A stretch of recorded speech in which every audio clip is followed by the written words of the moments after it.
Welcome back. Here's where you left off. Spoilers ahead for chapters 24 through 27 of Convergence, Book 5, Desperate Measures. Macarius is back, baby. Leonard, we have him back. I didn't think he was gone. I knew it. I was surprised when I saw that. When I saw his name, I was like, damn it, Derek is correct. Now I'm going to have to hear about this now. So you got to hear about it now. Yeah, that's right. Although I got to say, I was not surprised that years had passed for him because of as soon as he was reintroduced, for my first thought before anything else was said was it has to be a long time because of the way they described them coming towards them and so forth. And I found it really interesting that he has sort of made the Atlantean friends and sort of started to work with them. And he also has kind of, I guess, chilled out a bit, I suppose you would say, because Isabella, he's just like, come to me. Come to me, my love, and let's go make love. Yeah.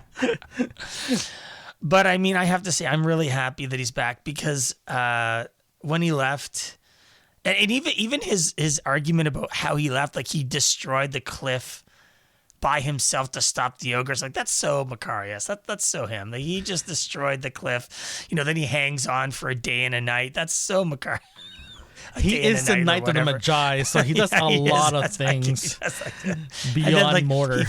And then he finds, and then just some Atlanteans find him, no problem. Like, they're just writing, and he showed up. It's normal in the I wonder if Craig was like, okay, everybody really got mad about me killing off Macarius. I got to bring him back. Or if it was always the plan. I wonder the answer to that question. That's a very good question. We really don't know the answer in that one. But to be honest with you, Macarius coming back like that is okay. I remember we had this discussion when Macarius got killed. We were like, WTF. Right? And we opened speculating, he's coming back. It's like, no, he's not coming back. He's dead. He's done. He's no more. His character's gone. Kaputzi. But when this came up that he's still alive, I was like, oh, that's different. I'm not mad. I'm fine with it. But at the same time, I was like, wow, this is way different than what I expected. Right? But it was nice. It was nice for him to come back. It was nice for Isabel and him to get together again, and some of the jabs and the jokes came out constantly throughout those chapters, and it was really nice. It was nice to get the band back together again, But it's. This whole thing where we are now with the book, would you honestly say it's kind of getting weirder, or is it getting more interesting? I wouldn't say weirder. I would say Craig went around a lot of places in the world and saw a lot of stuff, and now he's trying to integrate that into this book. And I don't have a problem with that. I found it interesting. Like, a lot of these chapters were goblin fights, Giselle kicking butt, Mike going, well, at least we have Giselle who, has the sword. There was like that sword scene between her and the two goblins where she just kind of waits and then just slices off their heads or whatever. And he's like, okay, well, that was done. Like, thank you very much for coming. See you guys later. Yeah, sorry, go ahead. So the goblin fighting is interesting. Now, my big question is, we're going in the last few chapters of the book, and I know the way Craig writes, this is going to be left on a cliffhanger. Fine, no problem. I'm not objecting to that. My problem here is where we get into what is, like, basically we've learned that the main purpose of the entire book is to get back in the Nether, get the band back together, and introduce Theo. That's the main plot overruns of the book. We're trying to get to another portal. I suspect the Tuatha are going to be stopping them or having an issue, or the ones sending the goblins right now to fight them. By the way, do you ever feel bad for the goblins in this when they're fighting them? Like the boars and the goblins. Do you ever feel sorry for them? because they're like little tiny guys just riding on little tiny, and they're just slicing them up. No. Don't you feel bad for them? At No. all? No. No. It's like little tiny people, like just like running around, like, you know. No. Like they're kind of the underdog. No. Okay. I kind of did at one point. I was Well, like, the best way to like, describe this is for them to come in, it's called bacon. They need bacon. And they run. Duke They needs ride bacon, a hog that can be interpreted to bacon. That's fine. Duke's like Macarius is like, hey, I knew it could be bacon. I knew it. And I'm like, yeah, that of course was it could be cute. bacon. That was very, very cute. So when he said, "I knew it, it's bacon," it's like the commercial. I knew it, man. Yeah, but there was a lot in these chapters that really had me enjoying it. I mean, there was a lot of running and fighting. I think the battle between Kaz and the other wizard was kind of interesting because did Kaz, like, he did his Doctor Strange moment. I thought that was kind of funny. But he really hasn't used too much magic here in this book per se compared to other times that he has. And really, There's a reason why. Really, do you think they were trapped in the Nether here accidentally? They didn't have a plan to go into the Nether. Now that they're here, is it just getting back to Earth that they should be doing, or is it we should do something else, make some allies? Because we're kind of the idea of Kaz was to go in here and make allies of Thor and the rest of the gods. Any gods. And it didn't really work when he met Thor. So what's the plan now? You know, I'm thinking about the end of the book here now. You know. Well, here's the thing. Let's rewind here. The initial premise of them going to the Nether is very simple. To look for allies. Doesn't matter if it's a good or bad. You just go there and look the possibility looking for a god ally. And that was the thing. And for them accidentally going into, for them getting everyone in there by accident, that's speculation that may or that's a it's an accident, or is it for real? We're not sure yet. Well, just right now we're presuming it's by accident, right? And now they're here. You said a very good comment there that we noticed that Kaz is not using magic compared to the last time they were there. It actually makes a lot of sense because when they got there, the first thing he said is like, "There's more magic in this place than before."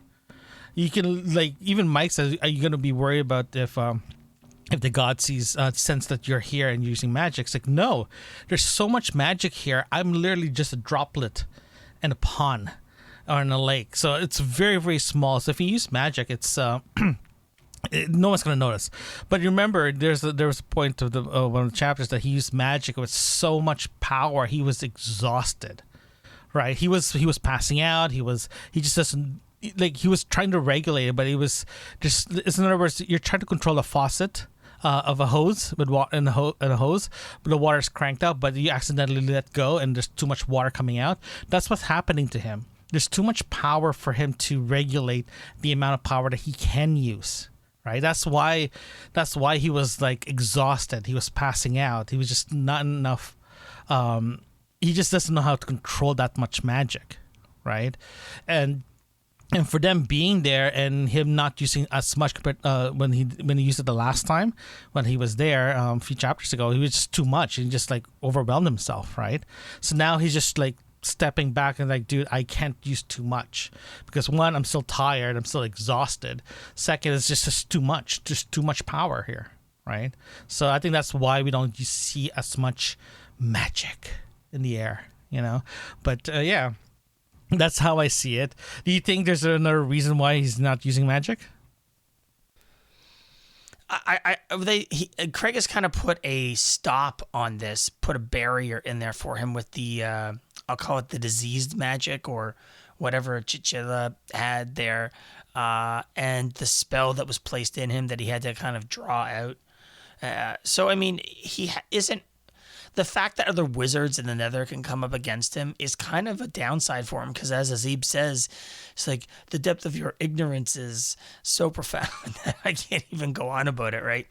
And so I wonder if Kaz's ability to fight off these other wizards, or even a god like Thor was like, "Hey, you beat you have this ability here that most in the Nether don't have, only gods do. And he's mentioned it a couple times. And so I wonder where he's going with this. He's mentioned it enough that I went, okay, I'm picking up on it. All right, what is it about this? Is Kaz secretly the love child of another god or something? I don't know. It just feels like he's going that direction. You made a good point then. If you look at that analysis that Thor said that only gods has power that you have. That's actually a very good statement, because that tells us, the audience, and tell Kaz as well, too, okay, am I unique? Am I a unique wizard here? If you compare, based on the information we have now, you compare it to his half brother. What's his name? Keith. Theo. Jesus. Okay, You're Theo. so bad with names. There's always a Keith and a Kyle in every single story. So Theo, if you compare both of them, Theo is more of a traditional wizard. If you look at the Ox wizard, he just does simple things compared to what Kaz can do, right? So now we're looking at, okay, Theo is a typical wizard. Kaz can use wizard in a different way that Theo can't use.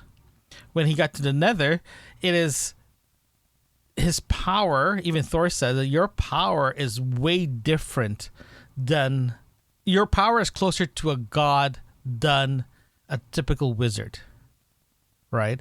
So that's what I'm thinking now. Now I'm like literally thinking about this now. It's like, it's Kaz, as you say, a love child between a mortal and a god, or he's just a god that got stuck on Earth, right?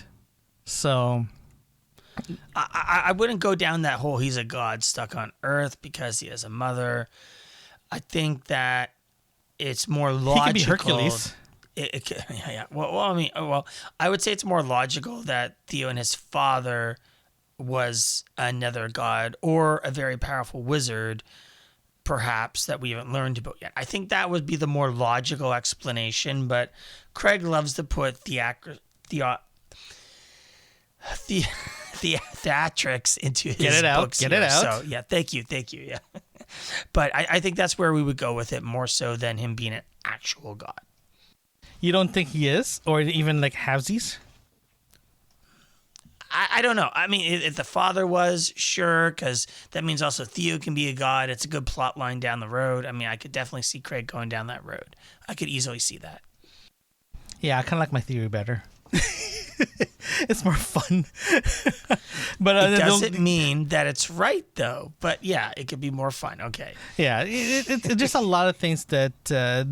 Okay, would you agree or disagree in this this statement? Then there's a lot of hints happening throughout this book, saying that who is Kaz, who is Theo, what is the definition between another god and a wizard? Do you agree with that? I think that Theo is power hungry. I think that Theo and Kaz are the opposite of the same coin, right?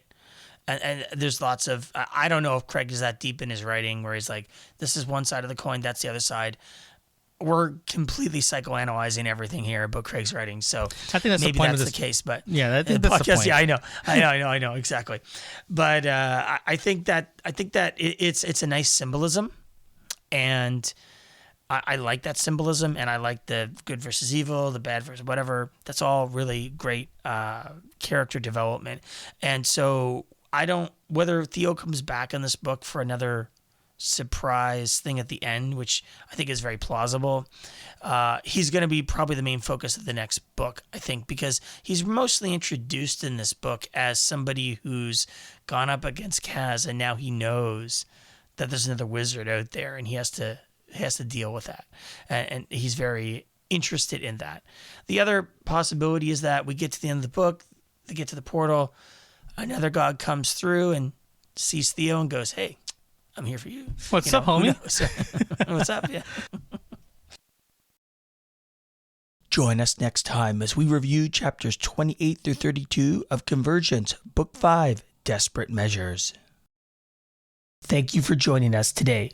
Don't forget to hit that subscribe button and share a review. We love to hear from you. Send us an email at yourbookmarksinfo@gmail.com. Join us again right here where you left off.